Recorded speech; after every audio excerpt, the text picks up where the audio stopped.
universe. You're here to prove yourself. That can't be killed. We might not be alone in this hunt.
Badlands 2025. The deadliest hunter in the universe steps into new battlefield where the land is savage, the enemies are, and no one is safe. This is not an other. It it's rebirth of fear. From bone crushing action to heart pounding suspense, this movie pushes the Predator legend into darker, but does it live up to legacy or does it miss the mark? I am breaking down everything: the story, the action, the performance, and whether this hunt is truly worth your time. You are watching M Cinema Reviews, and trust me, this one gets intense. Predator Badlands is a 2025 American science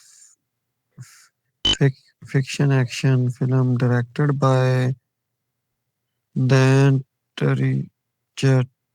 Bering and written by Patrick Asian, based on story developed by both and Asian serving as the seventh entry in the Predator franchise and safe after the events of the Predator 2018. The film stars Elle Fanning and Demetrius. The story centers on Jack, a young exile who crash lands on a dangerous island and must prove this worth as hunter by defeating must prove the powerful apex predator. Along the way, he forms an uneasily with Thailand Youthni Corporation and Red. The film premiered at the TCL Chinese theater on November 3, 2025 and was released in the United States on November 7 by 20th Century Studios.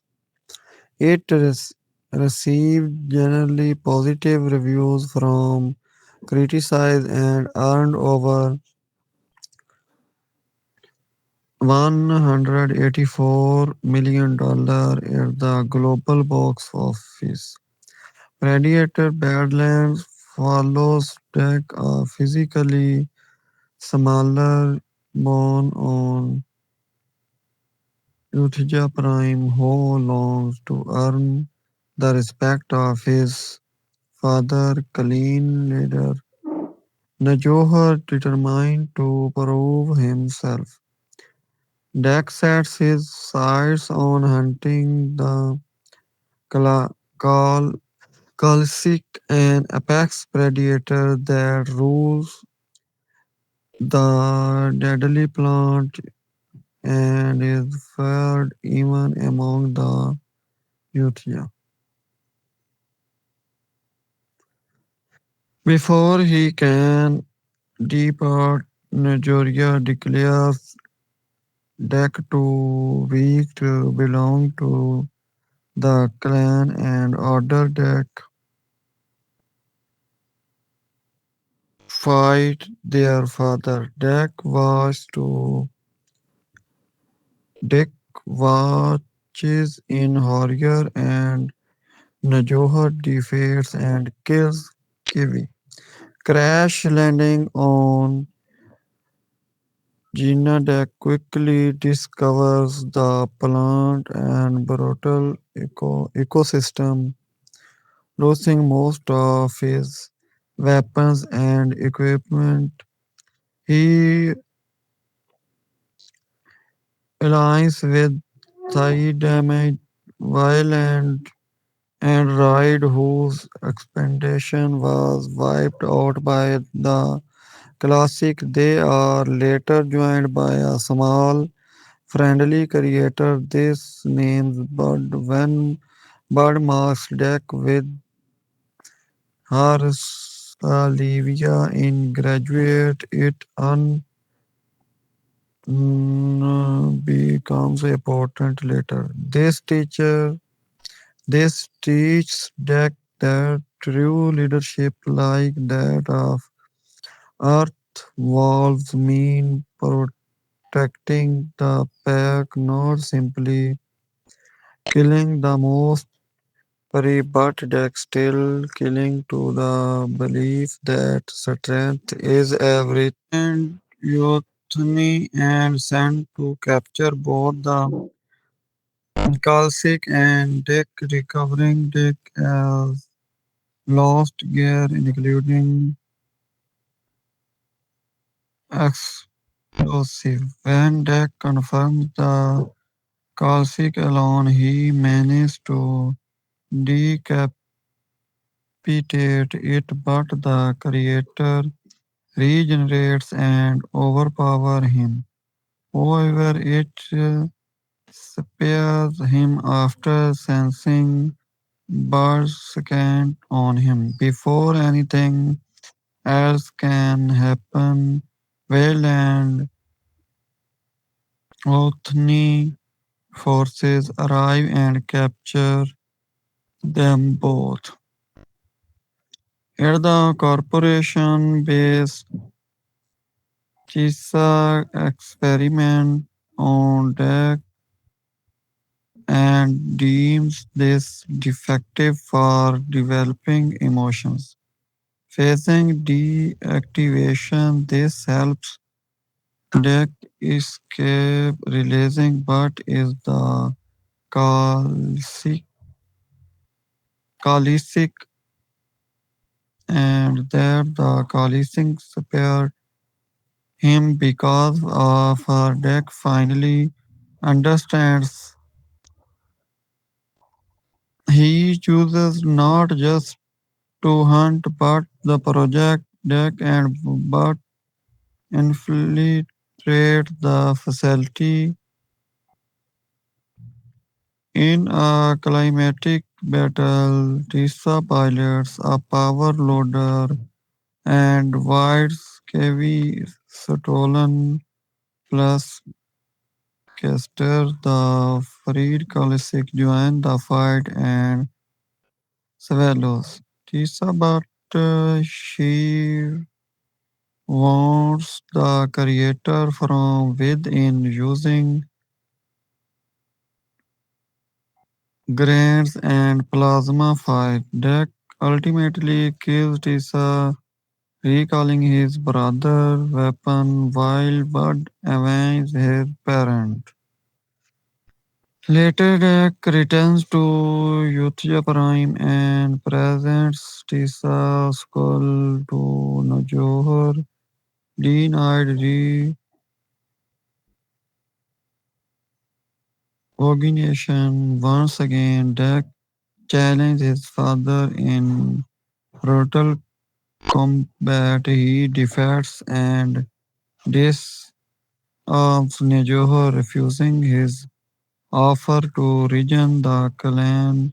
Instead, Deck declares he has found his own clan with Daya and Bud kills Johar and Deck claims his cloning device as the remaining prepare to attack. A massive ship appears overhead. When Thaya asks if it is friendly, Deck grips his sword and replies it belongs to Mother Predator. Badlands 2025 casting analyzes a deep dive into the French's most introduction. The 2025 release of Predator Badlands represent a transformative moment in the Predator franchises, and much of its success can be attributed to a bold and innovative casting strategy that challenged everything audiences have come to expect from the series. Directed by Dan Rich, who previously helmed the critically acclaimed Perry 2022. This seventh installment in the Predator franchise take an unprecedented narrative approach by positioning a young youthful Predator as a hero rather than the antagonist. This fundamental shift storytelling required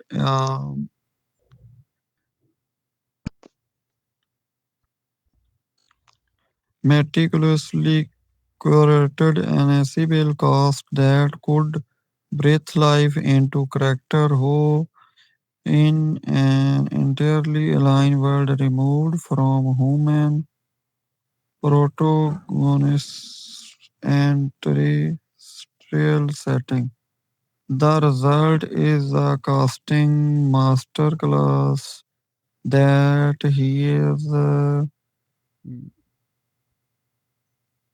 widespread critical acclaim and redefined what audience believe is possible within the Predator universe. The visionary director and his casting philosophy before examining the individual cast member, it is essential to understand the creative vision that drove the casting process. The entire approach to the Predator franchise has been markedly different from his predecessors. when discussing his casting choices for Badlands was searching for performers who could transcend the physically constraints of heavily motion capture suits and digital effects to deliver genuinely emotional and compelling character work in an interview conducted shortly after production. Rap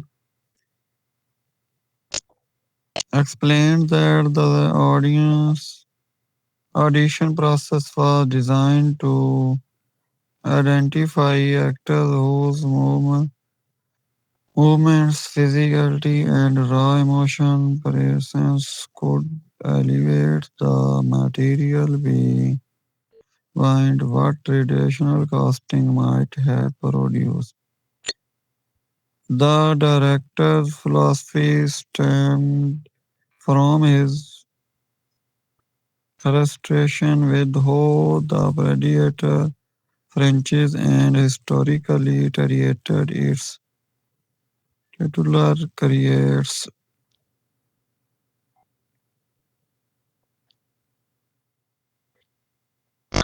This tightrope and had undetermined the basic premise that euthanasia and supposed to be galaxy apex hunters. Trek were wanted to ask a different question. What if the predator actually win? What if the predator not only survived but evolved, learned, and trumped to answer this question conventionally required casting choices that would make audience invest emotionally in a creator they've had traditionally feared and rooted against. Elevating the dual role of the yeah and Tissa elevating involvement with Predator Badlands was announced in 2024 and her casting represented a significant Hollywood commitment to the project. The Kelly made actress known for her roles in films such as Maleficent franchise and her Emmy nominated work in the television series Bates Motel. Took on a dual role as both this Athaya and Tissa synthetic sisters created by the Violent Youthni Corporation. This casting choice was particularly intriguing because Fanning brought considerable dramatic gray weights to characters that could have easily been reduced to one-dimensional supporting players. Thaya, the primarily synthetic character that Dak encountered, was scripted as a damaged android stranded on the planet Ganva without her legs. This role required Fanning to deliver a performance that could convey emotion and agency despite her character physically limitation. The actors had to communicate complex internal states through dialogue, facial experience, and subtle physically movement. movements, all while serving as the emotional anchor for much of the film. Finding performance had to justify why a young predator, a creator of violence and instinct, would form a meaningful alliance with the mechanical being. This required chemistry, warmth, and an authentic sense of companionship that transcend the obvious differences between Dak and Thaya. Conversely, her role as Lisa presented an entirely different dramatic challenge.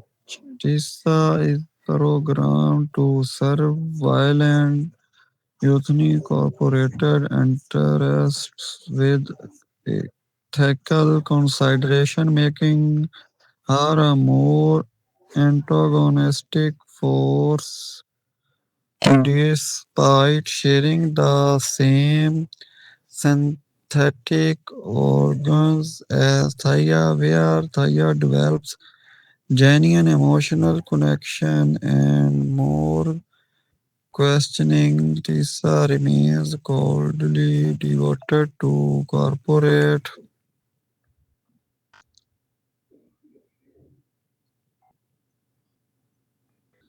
Tisa remains coldly devoted to corporate protocol and profit.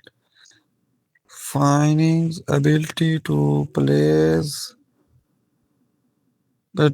these diametrically opposed characters with the same film demonstrated her range as actor and gave the narrative compelling internal conflict that extended simple good versus evil dynamics. The decision to cast Finding in these dual roles was strategic for multiple reasons. First, it ensured that the film would have a recognized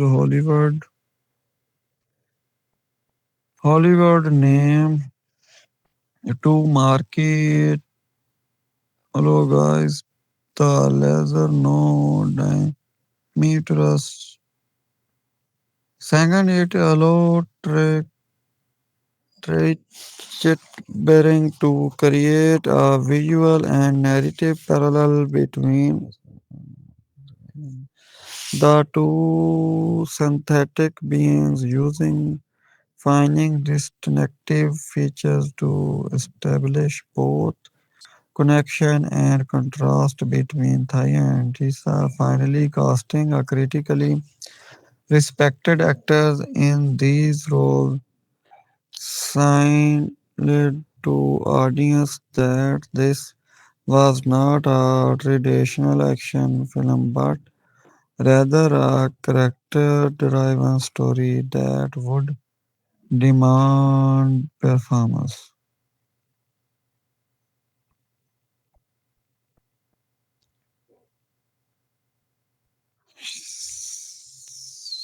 As the time of his casting,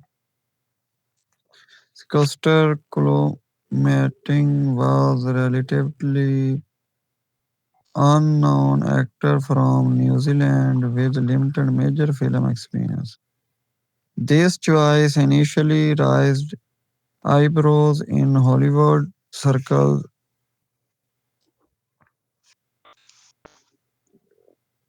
but by the film release, it had become clear that had identified a rare talent capable of carrying an entire franchise on his shoulder despite the extraordinary physical and technical demands of the role.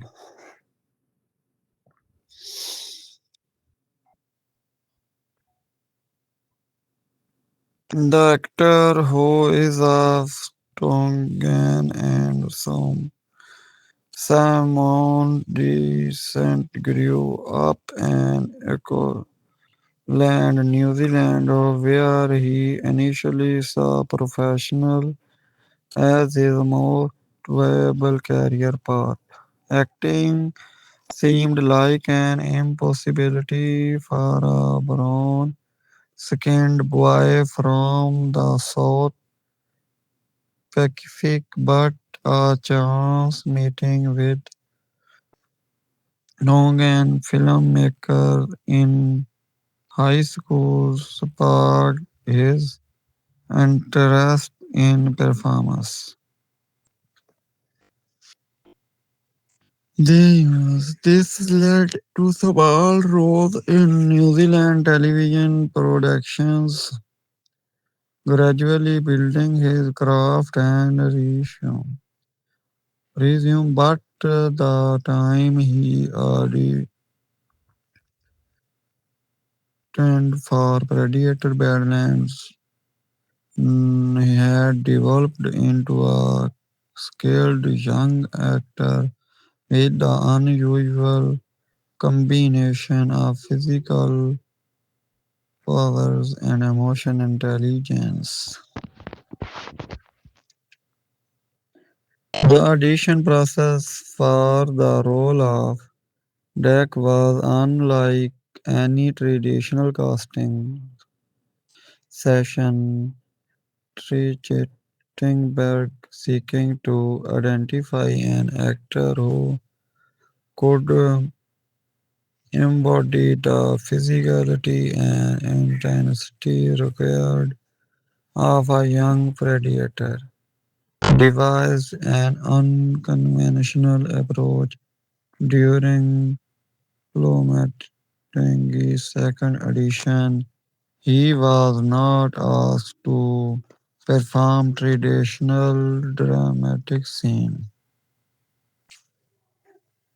Instead, Chatting had the actor run a scale course with the team of professional stunts performers, some of who were also in contention for the role. This innovative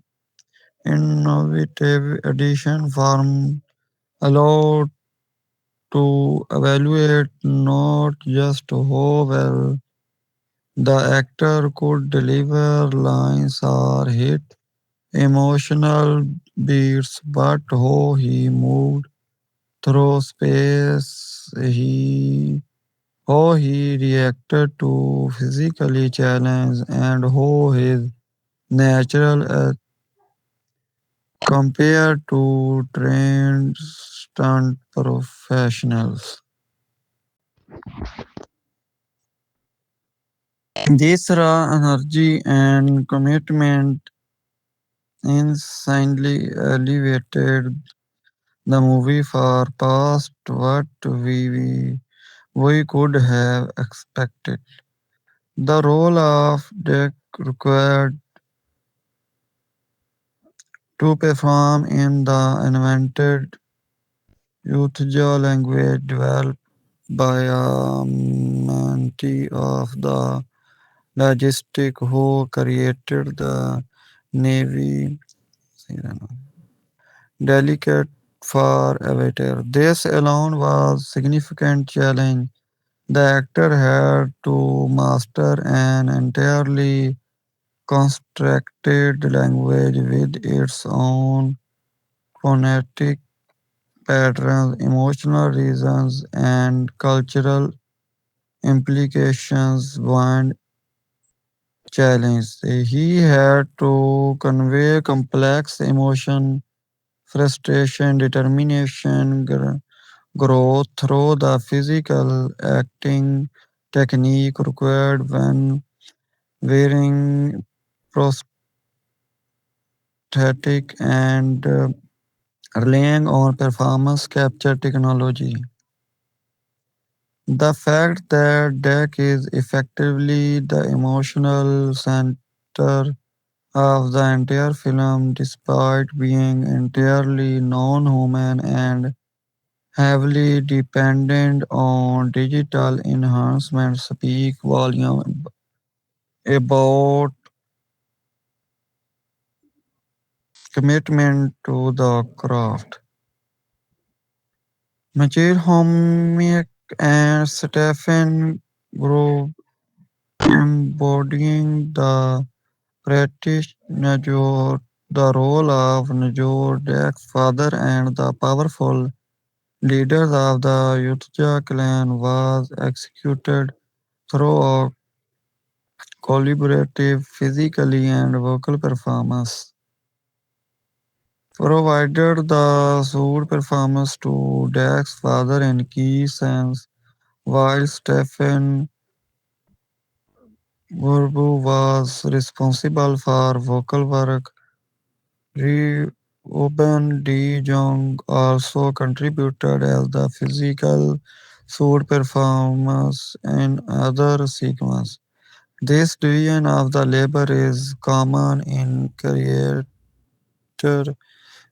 film where the demands of dialogue, physically and visual effect composition require multiple performers.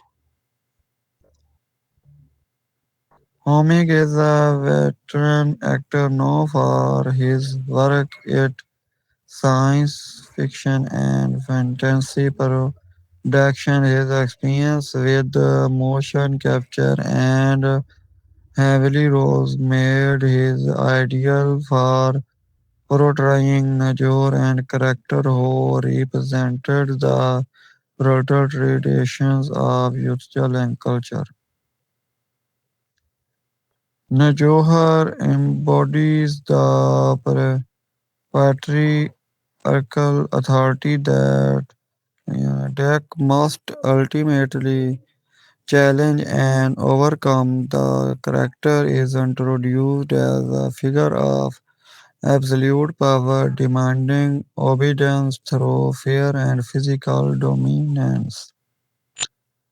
Momigek's performance had to convey means authority and kind of code brutality that comes from generations of unchallenged power. The relationship between Dak and Jor forms the emotional backbone of Badlands narrative. Najohar represents not just a physical threat but the internalized voice of authority that Dak must overcome. When Najohar orders Dak's older brother Kevi to kill his younger brother, the act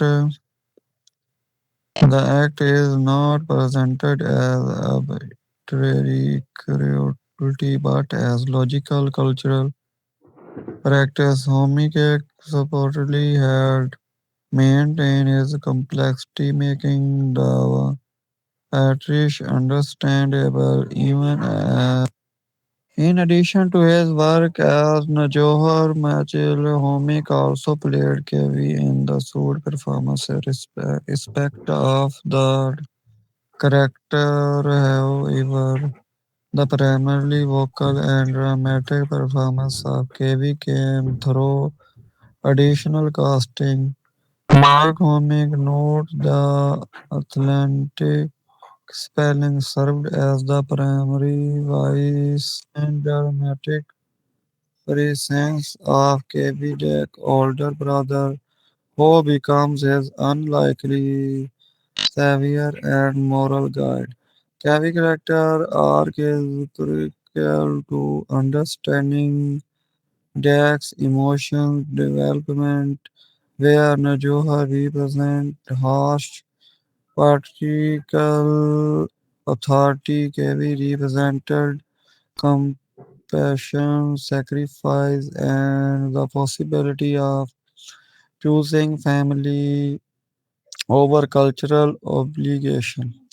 KV is presented as the stronger, more accomplished Yuthja warrior, and yet he defies their father directed order to kill Deck. This act of rebellion costs of KV dearly. His arm is served in his fight with Najohar, and ultimately he is executed by their father. KV sacrifice is the emotional event that people's deck entire journey and serves as a constant reminder of what his quest is truly about. Homike's vocal performance as Gaby needed to convey authority, wisdom, and underlying sadness. The actor had to deliver lines that fun- functioned as both particle instruction for Dex upcoming hunts and as emotional support for a young warrior facing seemingly odds lines like "You are not father, you are Deck," and still much to prove to show how you are needed to land with emotional weight, providing Deck with the psychological foundation to attempt what seemed impossible.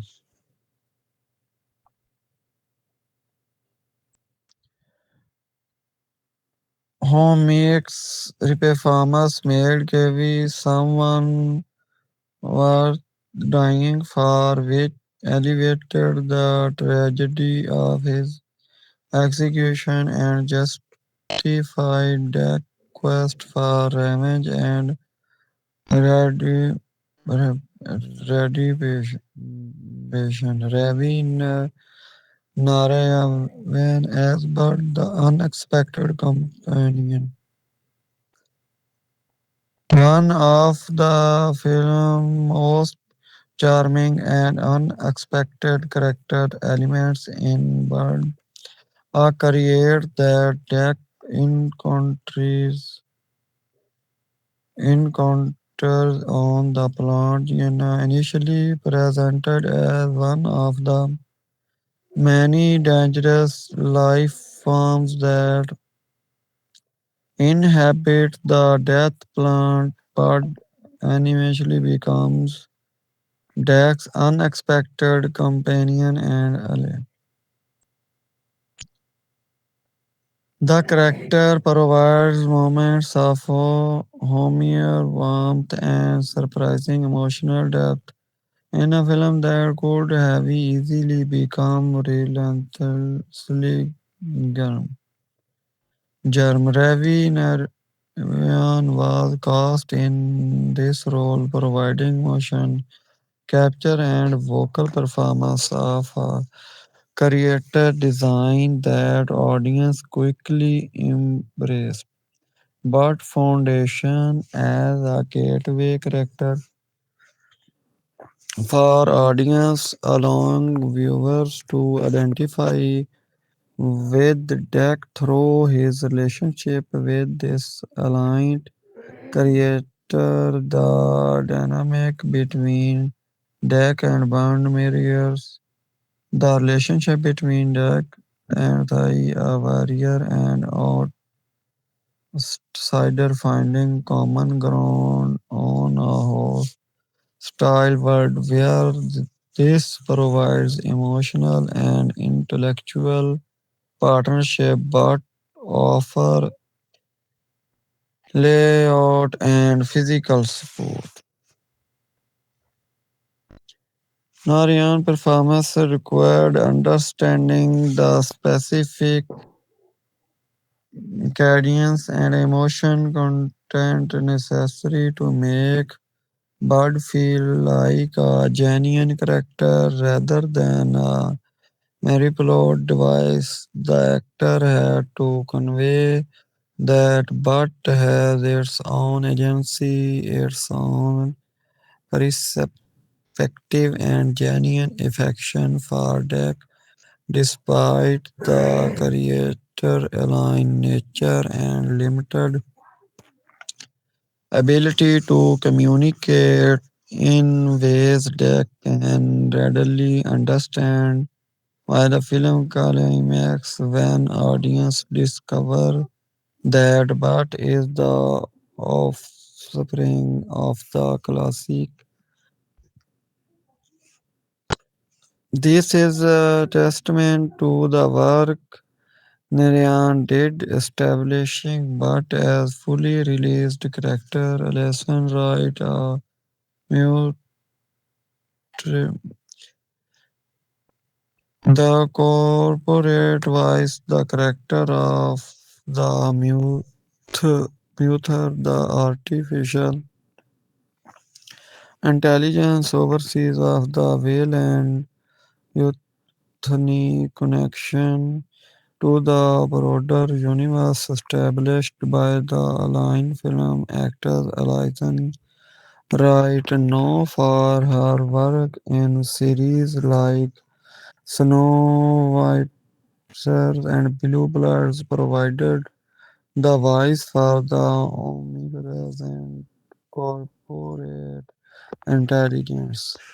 While Moon never appears on screen as a physical presence, the character serves as a constant reminder that outside forces and corporate interest shape the events on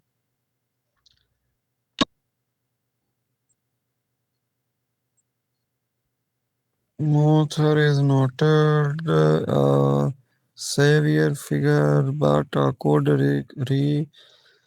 representative of corporate interest, right? Delivery needed to constantly emphasize that attachment, creating an underlying tension between the android. There is some emerging emotions and the calculated efficiency of the system to which she was enslaved. The actor's ability to infuse clinical dialogue with subtle layers of meaning made Mother more than a simple plot mechanism. It became a symbol of the forces that define the larger fictional universe. The Duffer brothers and Matt Duffer, the computer voice, the Duffer brother know to the world as the Duffer brother know as the world as the creator showrunners of the Netflix phenomena strange this receiving voice created for providing the voice of KV ship computer this amusing casting choice brought contemporary Hollywood prestige to what could have been throwaway role. Similarly, Matt Duffer, one half of the Duffer brother, Dew received a separate voice credit for additional computer work. This was musical addition of celebrity to an uncredited character role demonstrates the film commitment to entertainment and the kind of detail-oriented casting that reward eyed fans. Supporting cast and technical performance roles beyond the primary roles. Radiator Badlands features survivor performance in various technical and supporting capacities. Cameron Brown, portrayed Ron Santhe contributing physical and motion capture performance to create additional synthetic character in the violent youth universe. Stephen Gore served as both KV Vice performance and an editor on the film, demonstrating the multidisciplinary nature of modern film production, where key creative personnel wear multiple hats. Cheers Sereno joined Ravi Narayan in providing performance for the character, but with the two actors collaborating on motion capture sequence. This kind of shared character work is increasingly common in contemporary filmmaking, where complex characters require multiple performers contributing different aspects of the final character.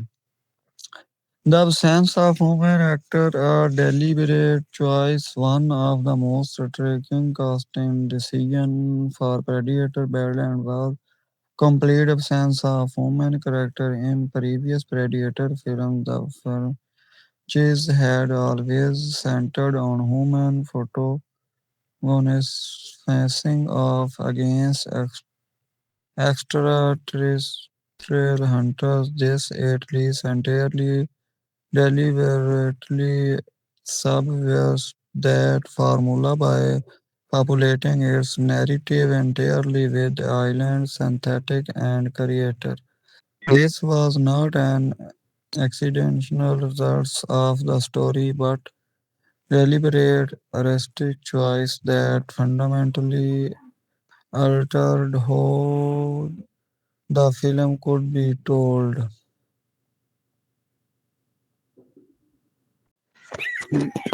The integration of practical work on the actor with digital enhancement represented another significant post-production challenge.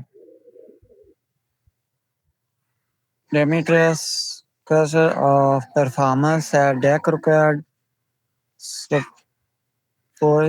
digital enhancement to create the final appearance while preserving with non-physical performance capture necessary to convey the character emotions. This balance between practical and digital work contributed to what critics later identified as one of the film's success. Maintaining the tactile human quality of Dak's performance despite his entirely aligned appearance. The post-production timeline extending well beyond the film November 2025 release involved months of rendering, color correction, sound design, and visual effect refinement. This extended post-production period, typical for effects-heavy productions, was managed efficiently enough to meet the November theatrical release target. Musical score.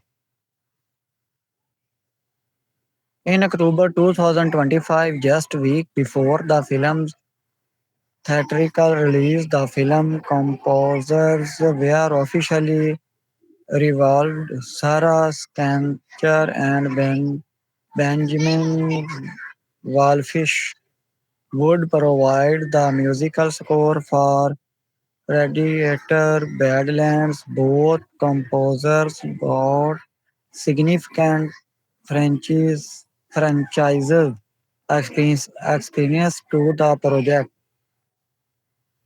Previously composed the score of re-establishing her understanding of the Predator franchise sonic landscape. Wallfish, meanwhile, had composed the score for Predator Killer of Killers, the animated anthology series that released earlier in 2025. The selection of two established composers with existing Predator franchises experience demonstrated 20th century studios commitment to maintaining continuity while bringing fresh musical appropriate the film unique perspective of featuring predator protagonists. The compositional challenge provide significant Badlands required music that could convey both the thrilling action sequence and the emotional journey of an outcast seeking redemption, emotions, and family acceptance. The score needed to support the buddy movie dynamic between Deck and Thaya while maintaining the franchise's characteristic intensity. Critical reception of the final score provide mixed with some reviews praising the composer's work while others noted that the score through competent lacked a strong motive or thematic identity comparable to Sylvester's original theme. Production budget and resources. The budget scope of Radiator Badlands represented the most expensive production in Radiator franchise's history to the point. The film is production budget read approximately $105 million before prints and advertising costs. This substantial budget, while significant, reflected the film's ambitious scope, the creation of an entirely alive world requiring extensive visual effects work at the every turn. The location filming in New Zealand and the involvement of multiple world-class visual effects studios. The contextualize the budget within the franchise's history.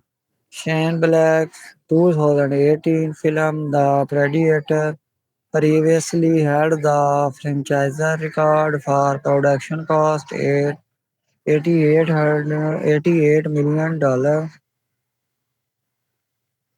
The increase to $105 million reflected both inflation and the heightened ambitions of Vision. This budget investment provide in releasing the film visual spectacle and densely detailed ecosystem of plant. Part 2 release theoretical release strategy and premiere events. Following decades of franchise history that saw film released directly to streaming platform, most notable fairly on Hulu in 2022, Predator Badlands received a commitment for a theatrical release, marking a significant statement about the film's perceived and commercial and cultural importance. The theatrical approach represented Disney and 20th century studio confidence in the property and represented the first Predator theatrical release since Studio of 21st Century Fox in 2019. The film held its international premiere at the BFI IMAX in London on October 28, 2025, establishing a tone of prestige and scale for the release. The world premiere was shortly theatrical at the TCL Chinese Theatre in Hollywood on November 3, 2025, a venue traditionally reserved from major studio tentpole production. That's it.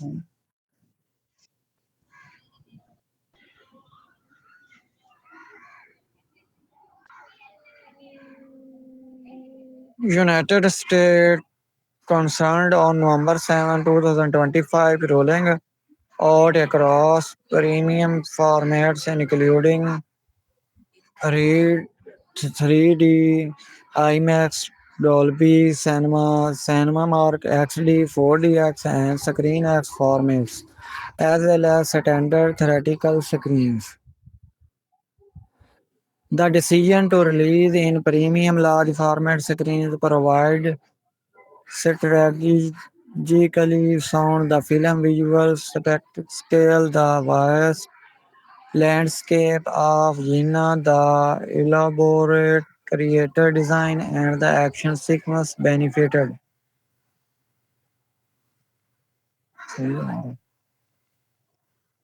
Screen real estate and enhanced audio system of these formats. The 1 hour 47-minute runtime provide ideal for the premium format experience, offering substantial visual spectacle without exclusive length. A particularly notable aspect of the theatrical release was Motion Picture Association MPA rating assigned to the film PG-13. This rating provides historically significant within the Predator franchises, with the expectation of the crossover film aligned with Predator 2004, which also received an PG-13 rating. Every other film in mainline Predator series had been rated or maintaining the franchise's association with the mature audience and intense action sequence. The decision to force at a PG-13 rating for Badlands represented choice to broaden the film potential audience, allowing younger viewers and families to experience a Predator film in theater. This rating decision sparked significant discussion within the fan community. Some viewers welcomed the opportunity to enjoy Predator film with younger audience. What Predator Badlands in theaters? Predator Badlands come from director then he also directed the previous Predator movie pre and co-directed the 2025 animated Hollow movie Predator Killer of Killers. This new story also comes from then with the Patrick Asian. The screenplay was written by Patrick Asian and of the course Jim Thomas and Johan Thomas also get a prominent billing and credit for based on character by they wrote the original Predator movie from 1987 starring Noel and Carl Weathers which had the same runtime as this 2025 movie. The original movie was directed by John MC Die Hard. If you have enjoyed any of the previous Predator movie or even the line franchises, then don't miss out on this one. Also, if you can make sure you watch it in a movie theater for maximum impact. Predator Badlands is out in theaters on November 7, 2025. In theaters November 7, 2025. Director then screenplay Patrick Asian story. Patrick Asian then that set in the future on a deadly remote planet. Predator Badlands followed a young predator outcast from his clan who find an unlikely alien Thaya and embark on journey in search of the ultimate advisory. review for Predator and I got off on the wrong foot. I am not talking about the new movie, but rather the 1987 original and by extension the whole franchise. I rented the film hoping to enjoy some action movie interaction between two future governors or Lord sequences and yes adventure.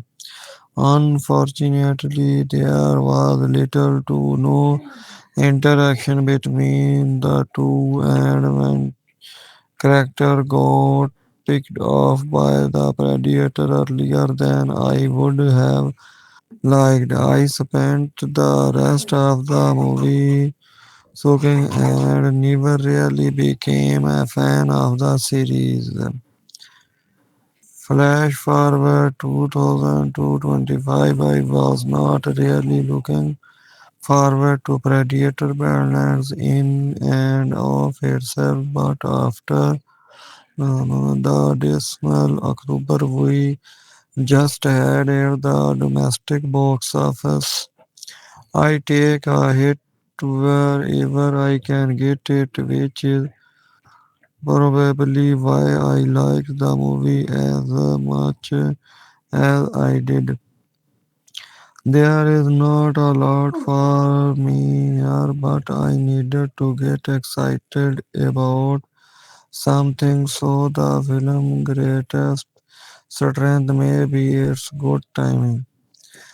The film follows Jack, an aspiring young predator on the faraway planet of crime. Jack disparity wants to go on a successful hunt to earn the approval of his father Najor, as well as living privilege, because that don't complete successful hunts are put to death. Najor was relative on deck put on anyway, but the field to the plant home to most high value Rappi and the Unknown Universe, the classic. He was to not return without killing the classic for himself. Derek does not fare well on the hostiles, but an opportunity presents itself in the form of Thaya, a synthetic woman that had been part of a party trying to find and exploit the Kalsik for their corporate overlords. But it is a big deal. The Kalsik overpowered,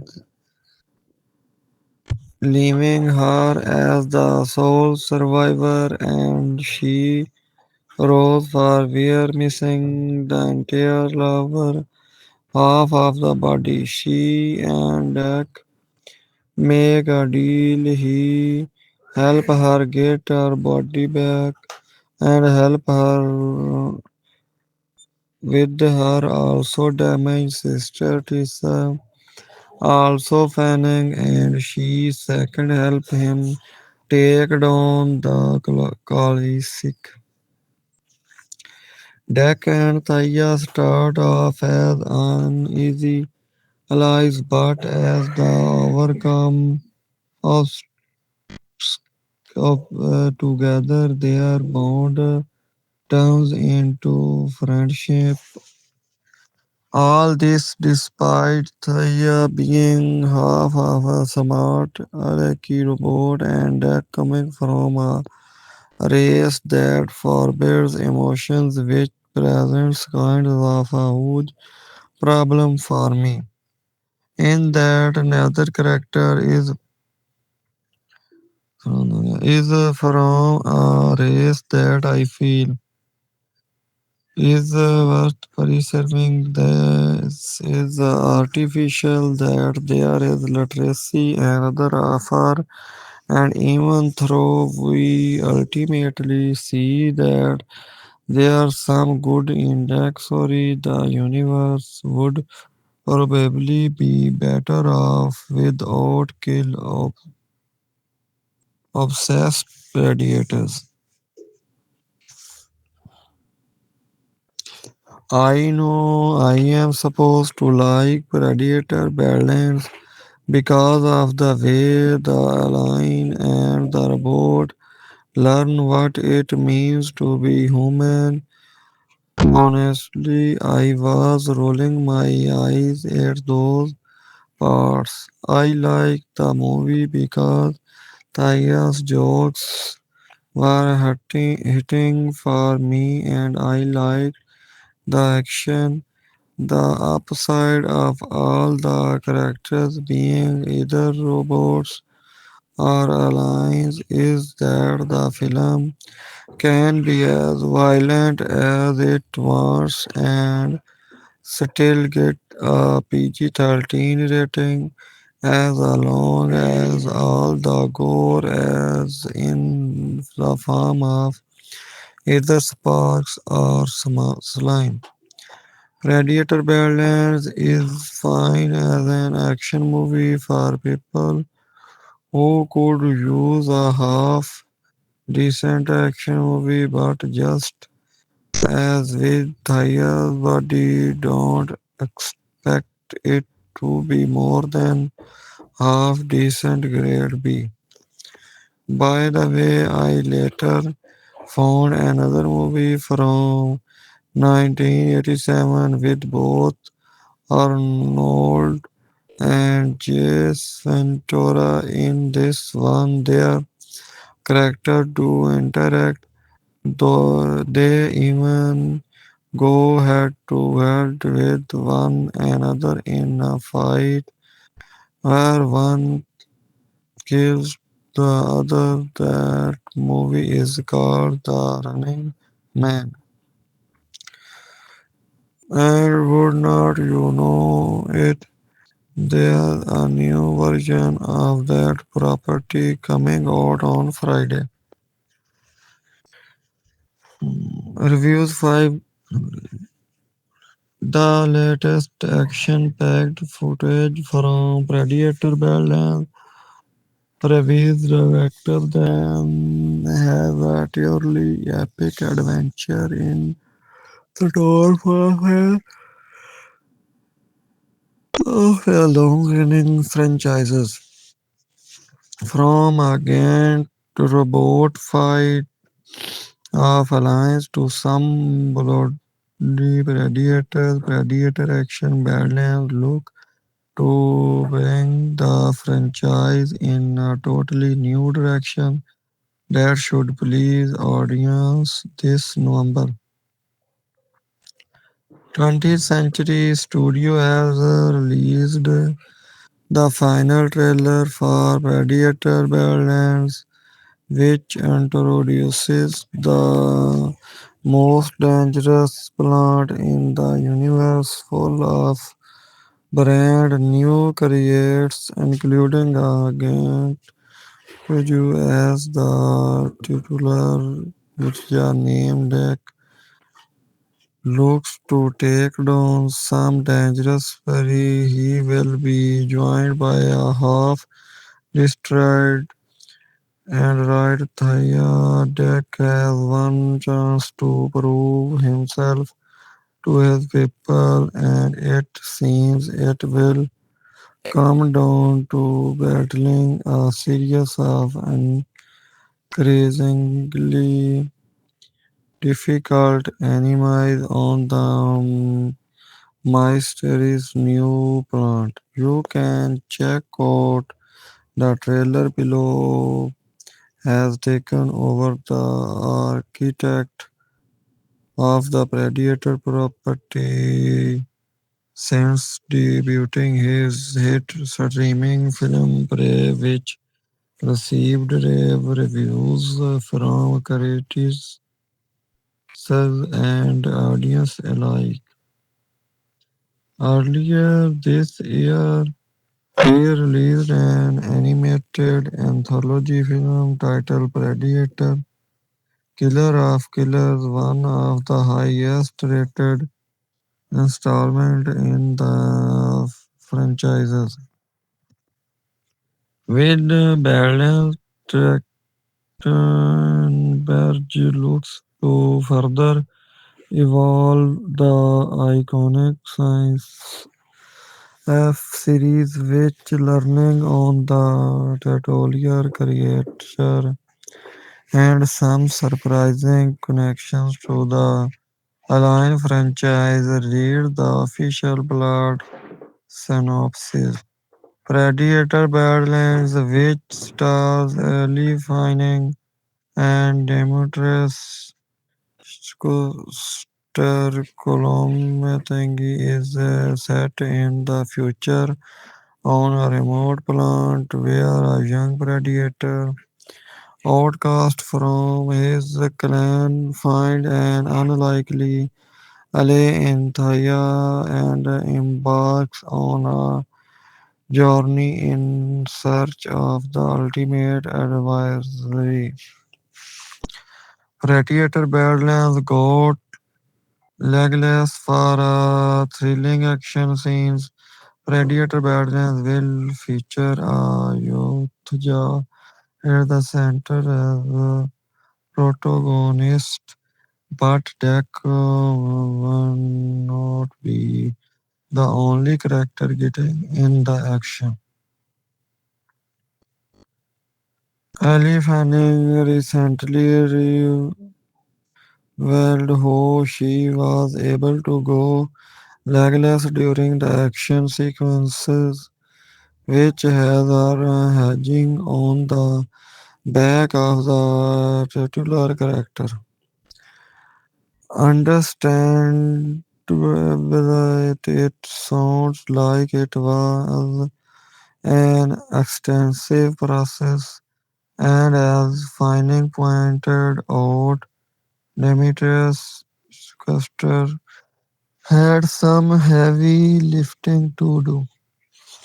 There were action sequences that I could not be on the back for, but most of the time we were in harnesses. I had the blue leggings and we had this harness for my legs so they could stick straight out from me because if they were on normally then they would get in the way of his legs. We were hooked together and we are flying through the air. Then we would have these scenes walking up a hill. We had some wide rigs and we also had this rig that was like a wheelbarrow almost, where I was on the wheel and he is pulling me and we're rolling up. Review 6. It was always going to be a tall order following up a movie like Prey with anything other than a direct sequel or perhaps another human oriented story set in a different. Then again, I don't think anyone expected them to make what might be the first universally liked installment of the Predator franchise since the days of Ryan Carroll and Jace the Body. So if there were anyone capable of the pulling off a hard poet, it would be the man who spawned gold from a series that nearly died after she Black tried his best to update it for hypermodern and ornely stupid or your audience.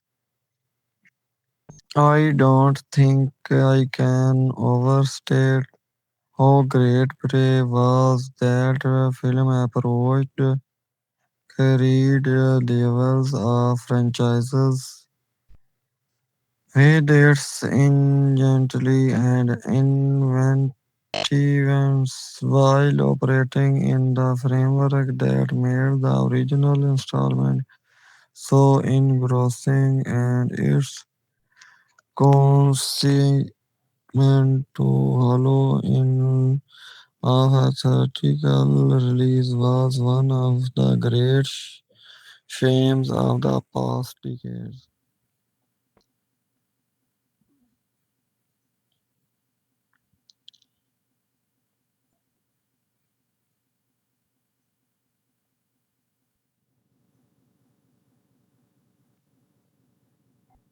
Right after the film stars opening on the arid landscape of the Predator homeworld Yuthya Prime, we retreated to a fight scenes between two Yuthya brothers. The smaller of the two gets his ass handed to him by Kevy, his bigger, taller, stronger sibling. The two take off their masks to discuss back. Upcoming hunts a rite of passage in which a youth earns their cloak, the camouflage device that's almost as iconic as three targeting dots from their spaces. Shoulder mounted laser corners.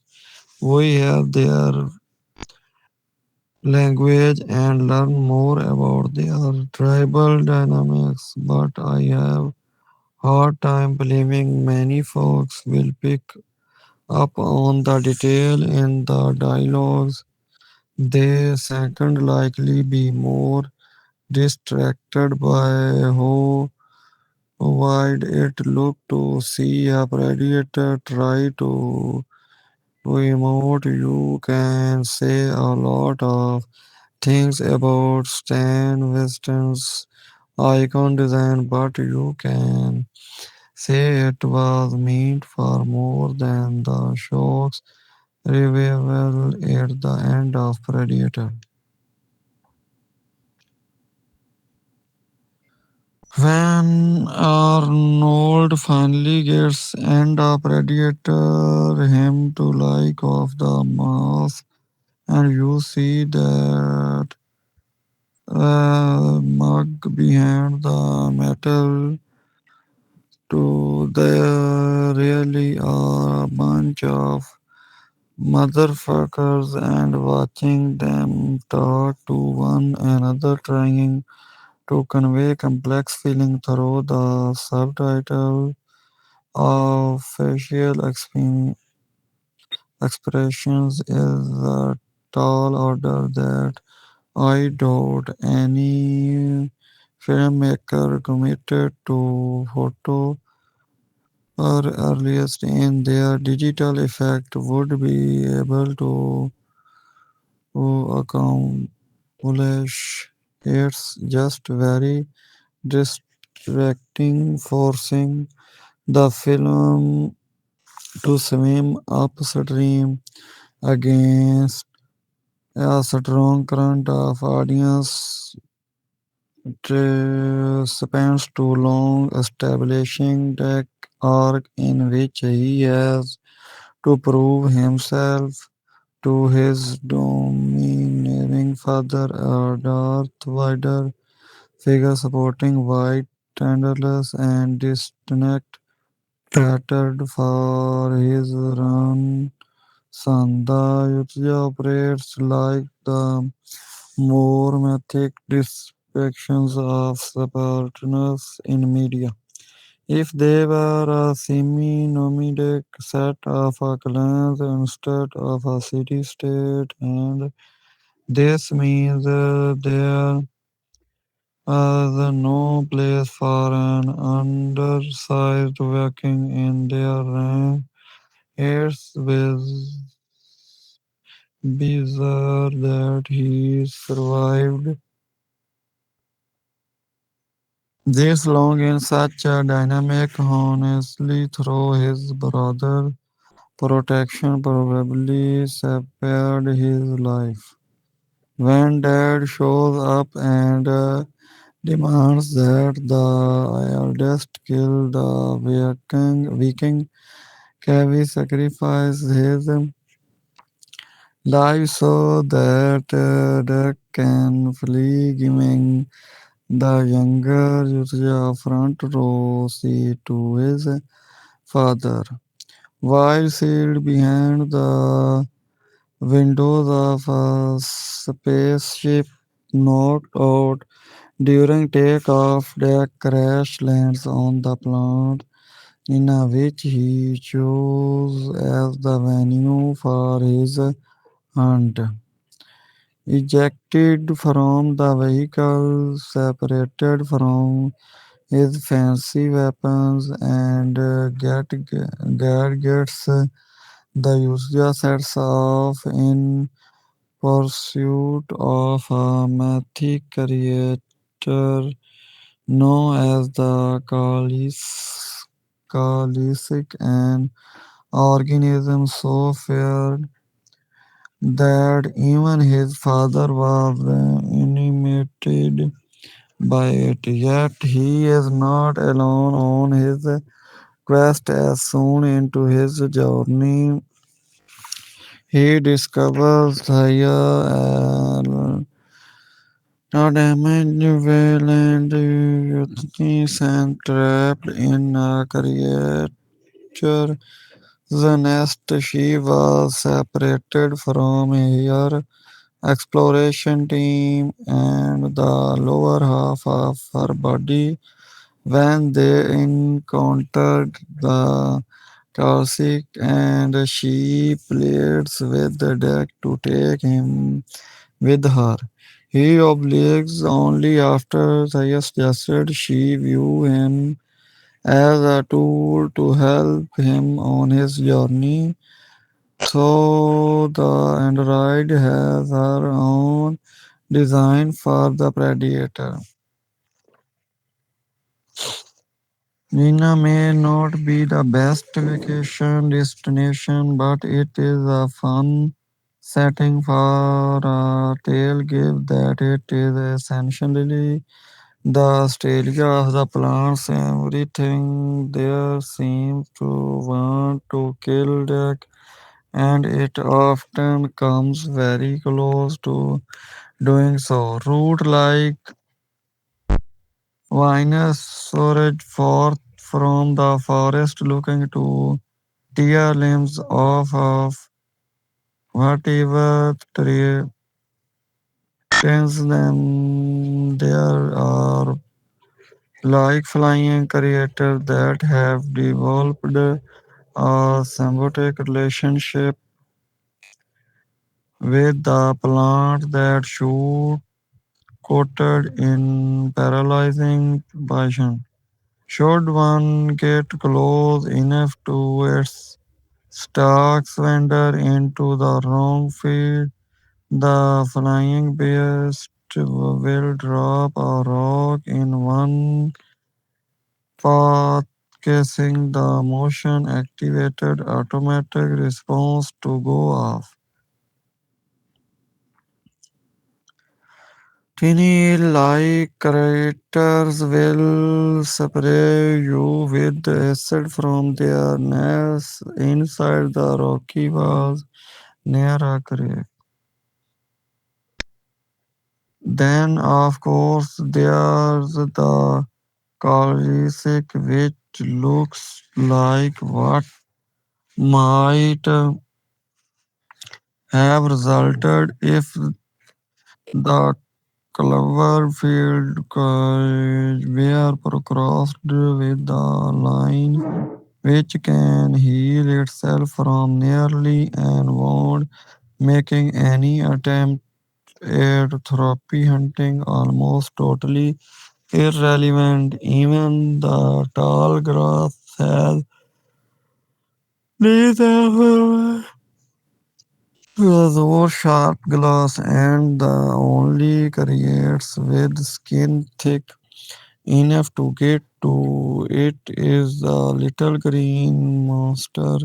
Think baby Godzilla from the Showa era films who Tia affectionately doors, but it's clear that a ton of thought, thought and consideration went into crafting this world, which is necessarily contrasted with the inhuman coolness of violent. If it were directly pulled from Death Stranding or its sequel in its high contrast color and the presence of finding one of the game, it has whose costume designs echo her character there. Uses his spaces well, ensuring that each image looks purposefully striking and that each detail casually dropped is picked up later on for a payoff once the going gets bloody. Or as this is a PG-13 feature aligned only with the dash of milky synth fluid splattered as much as some might laminate the lack of real gore. This is not Alvin with Predator. The action is good with the big third act set by piece being a particular blend of a different color would not have changed that too much. After all, give that exploratory group is made up entirely of androids. They have got plenty of organic life to murder.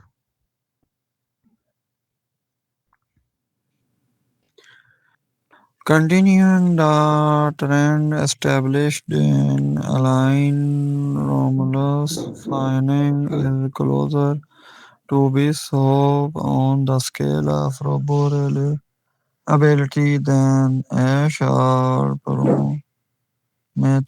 David and her presence adds an interesting dimension to the story. She got an effervescent attitude towards the native flora and fauna, which puts her at odds with the company's goals and the rest of her team who lurk in the background, led by her sister Lisa, also fanning an identical android who is much who is much less compassionate to the forms of life she encounters. You can probably see where this is headed. The ingredients are there for a chosen family to assemble and will not disappoint you. That said, the old couple pairing is a strong asset, especially when Fanning does the heavy emotional lifting. They are both committed committed yet dobbing and dissatisfied with their lot yet compelled to see their task out to the bitter end and is an twist on the traditional predator format and the type of colonial that pre-inverted from the original. One could argue that it is somewhat misplaced after the last film, which by design went much harder than the original in its condemnation of exploitation and adventures, but it is an interesting interaction on these themes in which our characters learn to see each other as beings rather than the means to an end. This time, the allow for such development and it play well even if the edge is duller than it has been. So, Badland is not on par with Prey or the original Predator, but it is roughly on par with the underrated Predator 2, significantly better than Predator and dramatically more audience friendly. The Predator,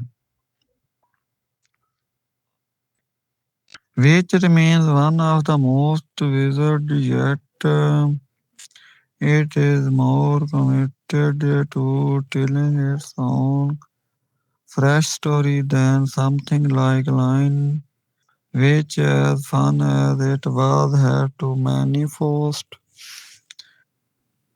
to prioritize in the franchises. Thank God they are not an AI generated and home here to walk us through some exposition behind what I outlined above but in a different setting as explored in Predator Killers of Killer.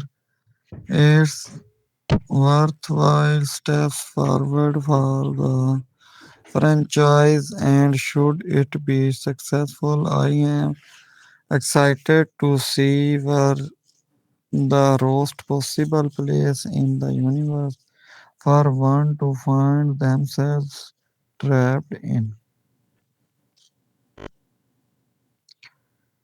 Of course, that all depends on whether or not opening weekend crowds will be able to stop their thoughts from drifting to concerns like how they hell do predators talk when their mouths look like that they don't have lips or man I never realized how important eyebrows were until right now. Following its theatrical run, Predator Badlands transition through various home media formats. The film was released on digital platforms including premium digital rental and purchases services such as Fandango at Home on January 6, 2026. This premium digital release preceded the physical media release and proved successful in the week ending January 11, 2026. Badlands topped fan and home weekly digital sales and rental chart. Strong audience interest in acquiring the film for home viewing. The physical media release were announced for February 7, 2026, when the film would become available on DVD, Blu-ray, and Ultra HD Blu-ray formats.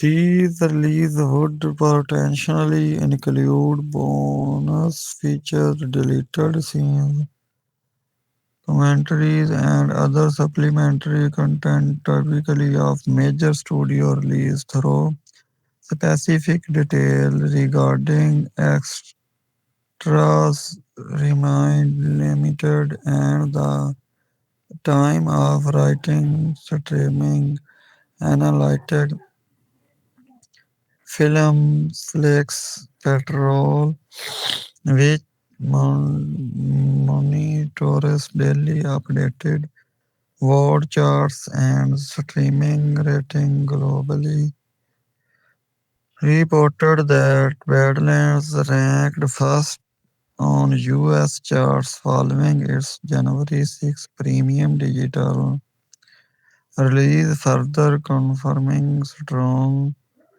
home media performance and audience interest in owning the film. Part the three reception box office performance, opening weekend, and initial performance. Predator Badlands emerged as one of the franchise's most commercially successful entries from its opening weekend forward.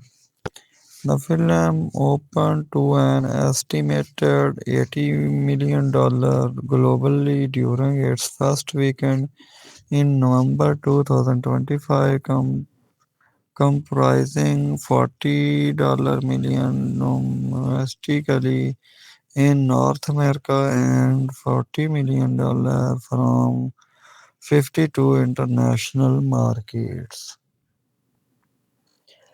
This opening weekend, this opening weekend represented the strongest global opening in the nearly 40-year history of the Predator franchise. The domestic opening of $40 million surpassed the previous franchise record held by 2004 Alliance with Predator, which opened with their $38.3 million, not adjusted for inflation. The international opening of $40 million demonstrated that the film possesses strong appeal behind North American audience, a factor for tentpole productions in the modern theatrical landscape where international box office increasingly determines overall success. The film opening weekend proved particularly significant considering the theatrical landscape in which it opened. October 2025 had been notable dismal for the theatrical box office, with the series of underperforming releases dampening audience insomnia. The strong opening of Badlands provided a much needed boost to the November theatrical session and generated positive momentum for the major studio heading into the final month of the year. Extended theatrical run as Badlands continued its theatrical run through November and December 2025. The film demonstrated solid legs. The ratio of the total box office To opening weekend performance by its second weekend, the film earned approximately $13 million domestically, representing a decline but remaining competitive in the theatrical marketplace. International market provides slightly stronger nationally, with the international weekend earning approximately $13 million as well, demonstrating the film's sustained appeal internationally. By the end of its third weekend in theaters, Badlands has accumulated approximately $160.2 million globally, with $76.5 million coming from domestic markets. This trajectory suggested the film would ultimately surpass the historical franchise record for total gross, a milestone achieved only by 2004, aligned with Predator, which earned approximately $177.4 million globally at the time of its original 2004 release. Over the course of its theatrical balance demonstrated a worldwide multiplier of approximately 2.3x its opening weekend total, suggesting decent audience legs, though not exceptional. The domestic multiplier reached approximately 2.21x, while the international multiplier slightly exceeded this at 2.295x, indicating that international audiences sustained interest in the film slightly longer than domestic audience final box office totals. The ultimate worldwide box office total for Predator Badlands reached approximately $184.561 million globally, making it the highest grossing film in the Predator franchise history. The domestic box office totaled approximately 88.2 million, while international market contributed approximately $91.8 million. This near equal split between domestic and international revenue reflected the global appeal of the Predator franchise and the film's success. Predator franchise and the film's success is reaching beyond the traditional franchise strongholds. The film achieved particular strength in specific international markets. China emerged as the top international market with approximately 15.3 million in box office revenue, demonstrating significant appeal in the crucial Asian market. The United Kingdom followed with approximately 7.2 million, Mexico with 5.8 million, France with $5.3 million, and Japan with $4.4 million. Additional strong performing market included Australia $3.9 million, Germany $3.7 million, Spain $3.2 million, South Korea $2.9 million, and Brazil $2.4 million. Profitability analysis. Despite achieving the highest franchise gross, the profitability of Badlands in Despite achieving the highest finance gross, the profitability of Badlands in theoretical terms requires numerous analysis. The film is $105 million production budget was one of the most expensive in franchise history. An industry convention suggests that a film need to generate approximately 2.5x its production budget in theatrical box office revenue to achieve profitability, according to theater owner shares distribution cost and marketing expense. Balance would require approximately $262.5 million in global box office revenue to reach this at $184.561 million. The film will approximately 77.9 million short of this target. However, the theatrical box office represents only one revenue stream, the film's strong performance on digital platform.